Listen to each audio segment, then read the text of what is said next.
Thanks for watching. Don't forget to like, comment, share and subscribe to Mufti Tariq Masood, famous scholar.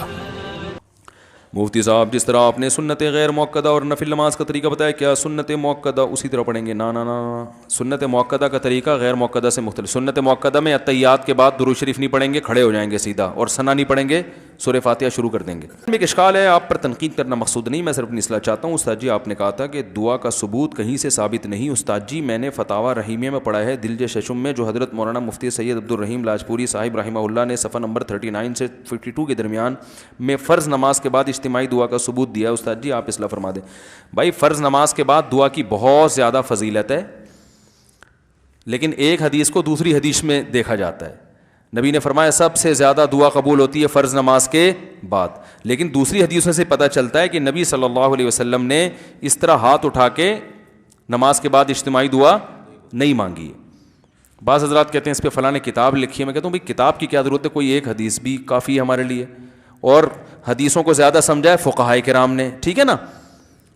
امام حنیفہ، امام شافعی، امام احمد بن حنبل، امام مالک، یہ تو حدیثوں کو، تو ان کا کوئی حوالہ مل جائے. فتاوی جو عربی فتاوی ہیں، اردو نہیں، اردو فتوے کی کتاب تو کہیں سے حوالہ دے گی نا، ریفرنس ہوگا. تو جن کتابوں کے ریفرنس دیے جاتے ہیں جو قانون کی کتابیں ہیں، تو ان سے حوالہ دے دیا جائے، وہ ایک حوالہ بھی میرے لیے کافی ہے، ٹھیک ہے نا. تو کوئی مستند صحیح روایت ہو کہ نبی صلی اللہ علیہ وسلم کا معمول تھا نمازوں کے بعد، کیونکہ اگر ایسا ہوتا نا تو کثرت سے روایتیں ہوتی، کیونکہ یہ عمل دن میں ایک مرتبہ نہیں ہوتا. ہمارے یہاں تو ہر مسجد میں 5 دفعہ اجتماعی دعا ہوتی ہے، تو 5 دفعہ جو کام دن میں روزانہ ہو رہا ہے اس پر کوئی بے غبار ایک بھی صحیح ایک روایت ہے، لیکن اس میں بھی اتنا ذکر ہے کہ آپ نے ہاتھ اٹھائے تو صحابہ نے بھی اٹھا لیے، اس میں بھی اجتماع نہیں ہے، وہ تو نبی کو دیکھ کے اٹھا لیے، لیکن اس روایت کی سند پہ بھی کلام ہے، بالکل بے غبار روایت وہ بھی نہیں ہے. تو اگر اس روایت کو مان بھی لیتے ہیں تو ایک دفعہ نا، ہمارے ہاں تو جو نہیں کرتا اس کو لوگ ملامت کرتے ہیں، ایسا ضروری سمجھ لیا اس کو. تو میں اس بارے میں کوئی متفرد نہیں ہوں. لوگ کہتے ہیں یہ ایک نیا فتویٰ، جدید دور کا جدید مفتی نیا فتویٰ مارکیٹ میں لائے، ایسا نہیں ہے. حضرت مفتی اعظم مفتی محمد شفیع صاحب رحمہ اللہ تعالیٰ، جو حضرت مفتی تقی عثمانی صاحب کے والد بھی ہیں، ان کا پورا رسالہ اجتماعی دعا پر، انہوں نے ثابت کیا کہ اس کا ثبوت بولو بھائی نہیں ہے. تو نبی نے جو فرض نماز کے بعد دعا کی فضیلت بیان کی ہے، تو اس دعا سے مراد دوسری حدیثیں سامنے رکھیں تو وہ وظائف ہیں. وظیفہ اس دعا کو کہتے ہیں جس کے کلمات مقرر ہوں، جیسے اذان کے بعد کی دعا. تو اب اذان کے بعد یہ تھوڑی کہ ہاتھ اٹھا کے دعا مانگنا شروع کر دو، بلکہ اذان کے بعد کی دعا وہ کون سی؟ اللہم رب ہذہ الدعوۃ التامہ والصلاۃ القائمہ آتی محمد الوسیلۃ والفضیلہ وبعثہ مقاما محمود الذی وعدتہ انک لا تخلف الميعاد. اس میں بھی الدرجۃ الرفیعہ وغیرہ جو لگاتی ہے ثابت نہیں ہے. تو یہ وظیفہ ہے، وظیفہ کا مطلب مقرر کلمات. تو فرض نماز کے بعد آپ صلی اللہ علیہ وسلم سے وظیفے ثابت ہیں، ان وظیفوں کو دعا سے تعبیر کیا گیا ہے. وہ وظیفہ کیا ہے؟ اللہم انت السلام ومنک السلام. اسی طرح آیت الکرسی پڑھنا، اللہم لا مانع لما اعطیت. تو ان چیزوں کو دعا سے تعبیر کیا گیا ہے. سمجھ رہے کہ نہیں سمجھ رہے؟ تو پھر بھی میں کہتا ہوں کہ یہ ہماری رائے ہے، اگر اس میں کوئی دوسرا ہماری رائے سے اتفاق نہیں کرتا تو نہ کرے. علماء کا تو اختلاف ہوتا ہے نا، لیکن طنز نہ کریں، جیسے میں طنز نہیں کر رہا. اب بعض لوگ طنز کرتے ہیں، جدید دور کا جدید محقق پتہ نہیں کہاں سے پیدا ہو گیا ہے، یہ کہ علمی سٹائل بولتے کیوں نہیں بھائی؟ یہ نہیں ہے، یہ علمی سٹائل نہیں ہے. تو یہ ہے. پھر بھی میں کہتا ہوں بھائی ائمہ کرام سے الجھے نہیں. جو مسجدوں میں اگر امام اجتماعی دعا مانگ رہے ہیں تو امام کا احترام کریں، آپ اس کو چھیڑنے کی کوشش نہ کریں. اس سے بڑی نفرتیں پھیلتی ہیں. امام کا احسان ہے، آپ اس کے پیچھے نماز پڑھتے ہو، وہ مانگ رہا ہے اور وہ دوسرے علماء سے سنیں جتنی ان کے پاس نالج ہے وہ اس حساب سے عمل کر رہے ہیں.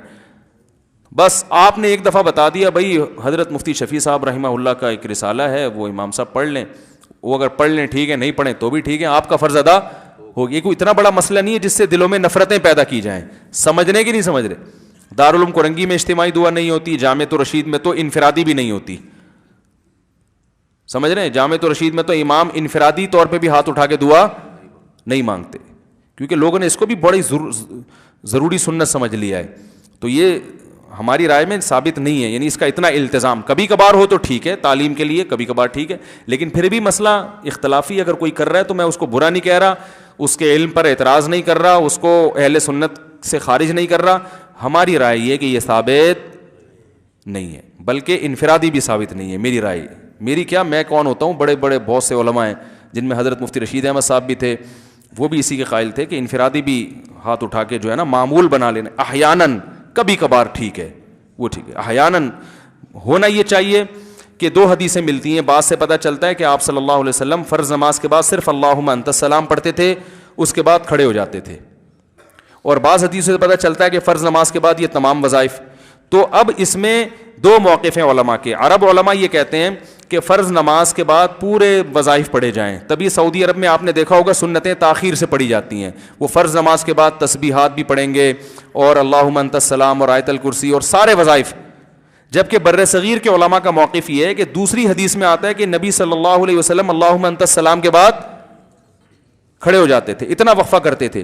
تو اس سے پتہ چلتا ہے کہ فرض نماز کے بعد اللہم انت السلام پڑھ کے بیٹھ جانا چاہیے، باقی جو لمبے وظائف ہیں وہ سنتوں کے بعد ہونے چاہیے. تو انہوں نے اس حدیث کو اصل بنایا، اس میں تعویل کی بر صغیر کے علماء نے. وہ تعویل یہ کی کہ جس حدیث میں آتا ہے نا فرض نماز کے بعد، اس سے مراد ہے کہ فرض نماز کی تکمیل کے بعد، مکمل جب ہوتی ہے جب سنتیں بھی ہو جائیں، تکمیل ہو جاتی ہے نا اس سے. تو اس طرح دونوں حدیثوں میں کیا ہو جائے گی، تطبیق. جن حدیثوں میں سنتیں جلدی پڑھنے کا ہے وہ بھی اس پر بھی عمل ہو جائے گا، اور جن حدیثوں میں آتا ہے کہ فرض کے بعد یہ وظائف پڑھے جائیں اس پہ بھی عمل ہو جائے گا سنتوں کے بعد پڑھنے سے، کیونکہ وہ بھی فرض ہی کے بعد کہلاتی ہیں نا. لیکن عرب علماء کی رائے یہ کہ نہیں، وہ حدیث کے ظاہر کو لیتے ہیں. تو دونوں رائے ٹھیک ہیں. لیکن یہ جو ہاتھ اٹھا کے ہمارے ہاں دعاؤں کرنے کا معمول ہے، یہ ہماری رائے میں نہ فقہ سے ثابت ہے، فقہ کی مستند کتابیں، بلکہ اس کے خلاف ثابت ہے. فتاوی عالمگیریہ میں یہ لکھا ہوا ہے کہ فقہ حنفی کی مستند کتاب ہے نا فتاوی عالمگیریہ، اس میں لکھا ہوا ہے کہ امام کو چاہیے کہ فرض نماز کے بعد اللہم انت السلام کے بقدر بیٹھے اور پھر اٹھ کے کھڑا ہو جائے. اس میں یہ نہیں لکھا ہوا کہ دعا مانگے، وہ اللہم انت السلام پڑھے اور اس کے بعد کھڑا ہو جائے. تو فقہ میں تو بہت گہرائی میں جا کے جزیات لکھی، فقہ کی بڑی بڑی کتابوں کی بات کر رہا ہوں، چھوٹی موٹی کتابوں کی نہیں. پھر بھی میں اتنا ظرف کر کے کہہ رہا ہوں بھائی اگر اتفاق نہیں ہے تو کوئی مسئلہ نہیں ہے، اس پہ لڑنے کی پھڈے کی ضرورت. بولتے کیوں نہیں بھائی؟ بعض لوگوں نے کچھ مسائل کو دیوبندیت کا معیار بنا لیا ہے. وہ کہتے ہیں یہ نہیں ہے تو یہ دیوبندی سے نکل گیا، پھر اہل سنت سے نکل گیا، پھر تھوڑے دنوں میں اسلام سے پتلی گلی سے نکل گیا. تو ایسا اتنا گلی کو تھوڑا چوڑا رکھو بھائی، کوئی نکلنا چاہے تو ٹائم لگے اس کو نکلنے میں. تو اتنے چھوٹے چھوٹے مسائل میں میں نہیں مانگتا دعا نماز کے بعد، اخپل طریقے سے مختصر سی اپنی طور پہ مان لیتا ہوں. مؤذن صاحب کتنی لمبی گردان چلاتے ہیں نا، ہماری مسجد کے مؤذن صاحب تو پورا میرا بھی کفارہ وہ ادا کر لیتے ہیں پوری ماشاءاللہ تفصیل سے. تو میں نے ان کو بھی کبھی نہیں کہا کہ نہیں کرو، آئی بات سمجھ میں. 11 سال میں ایک دفعہ ان کو نہیں کہا کہ مولوی صاحب یہ دعا نہ مانگے. بھائی وہ میرے مقلد تھوڑی ہیں، میں تو اپنے عمل کا ہوں، میں کسی کو کیوں ٹوکوں. وہ آپ کو اطمینان ہے تو مانگ لو بھائی، ہم تو وہ کریں گے جو ہماری سمجھ میں آ رہا ہے، آپ کی سمجھ میں آ رہا ہے تو آپ وہ کر لو. میں ان کو بولوں گا تو وہ بولیں گے وہ والے مولانا صاحب تو بول رہے ہیں مانگو، تو پھر وہ بیچارے کہاں جائیں گے مؤذن صاحب. تو میں کہوں گا بھائی میں تو اپنی رائے بتا سکتا ہوں. مجھ سے اگر کسی دن، اور مؤذن صاحب بھی بڑے ڈیڑھ ہوشیار ہیں، ایک دن بھی مجھ سے پوچھا نہیں ہے انہوں نے وہ بیٹھے ہوئے ہیں مؤذن صاحب معذرت کے ساتھ، مجھ سے نہیں پوچھتے یہ مسئلہ. تو بھائی ٹھیک ہے یار. اور یہ بھی میں یہ اس لیے بھی باقی رکھا ہوا ہے تاکہ لوگوں کے سامنے یہ جائے کہ بھائی ظرف اپنا، ایک ہی مسجد میں دو مختلف رائے پر بھی عمل بولو نا ہو سکتا ہے کہ مؤذن کا اسٹائل کچھ اور، امام کا اسٹائل کچھ اور. پھر بھی برداشت کرنا سیکھو اللہ کے بندو. یہ کوئی مسئلہ ہے کہ میں گریبان سے پکڑوں مؤذن صاحب تم نے کیوں کیا، چھوڑو برداشت کرو. کوئی اتنا اس سے بڑے بڑے مسائل ہیں، لوگوں کے سر پہ بال نہیں اگ رہے، یہ زیادہ بڑا مسئلہ ہے. کم عمری میں بال گر رہے ہیں. میں تو جب چرنا سے میں نے چھلانگ لگائی نا تو پہلی دفعہ کیمرے سے اپنے آپ کو اوپر سے دیکھا میں نے. ہم تو شیشے میں سامنے سے دیکھتے تھے، اوپر کا کیا حال ہے. تو وہ اوپر سے جب ویڈیو بنی ہے تو میں نے جب اپنا سر کا حال دیکھا میں نے کہا یہ تو رفع الیدین کا مسئلہ تو بھائی بات کا مسئلہ ہے یار یہ تو اوپر کے حالات بہت خراب ہو چکے ہیں.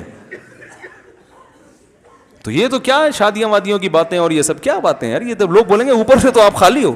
تو ہم نے اپنے بالوں کا علاج کرا، اللہ کا شکر ہے کافی. وہ ایئرپورٹ ختم ہو گیا کم از کم، وہ جو بالکل ہی عجیب سا حساب کتاب تھا نا وہ ختم ہو گیا. مایوس نہیں ہوں گے اب آپ انشاءاللہ ٹھیک ہے نا. تو وہ خطرناک حد تک جو حالات خراب تھے، اگر میں اس کو چھوڑ کے مؤذن صاحب کے پیچھے لگ جاتا تو جو سائڈوں کے بال ہیں وہ بھی ختم ہو جاتے. تو اس لیے بھائی پھڈے بازی نہیں کرو, جھگڑے نہیں کرو, نفرتیں نہیں پھیلاؤ. علم کے نام پہ لوگ جو دین سے ویسے ہی دور ہیں بولیں یار ان مولویوں کے پھڈے ہی ختم نہیں ہوتے, ایک کہتا ہے یہ بدعت ہے, دوسرا کہتا ہے فرض ہے. ایک عالم کی رائے اگر کوئی ہمیں عالم سمجھتا ہے, ہم تو نہیں ہے, کوئی رائے اس نے بیچارے نے پیش کر دی ہے, بولو بھائی مفتی صاحب کی رائے جن کی سمجھ میں آ رہی ہو فالو کر لیں, نہیں آ رہی تو بھائی تمہیں پھر جس کی سمجھ میں آ رہی تم اس کو فالو کر لو, کیا خیال ہے, ایسا کر لو. تو ہمیں یہ والی رائے سمجھ میں آ رہی ہے تو اس پہ طنز نہ دیں, پانے وانے نہ دیں پلیز. کافی ہو گیا میرا خیال ہے, انگلش میں تو پلیز ہی کہہ سکتے ہیں نا. اور باقی سوال کے جواب کل, بہت زیادہ ٹائم ہو گیا بھائی. دولہا بھائی بہت معذرت, ٹھیک ہے نا. تو اللہ تعالیٰ سمجھنے کی عمل کی توفیق عطا فرمائے. سبحانک اللہم و بحمدک نشہد ان لا الہ الا انت نستغفرک و نتوب. Thanks for watching. Don't forget to like, comment, share and subscribe to Mufti Tariq Masood Speeches channel.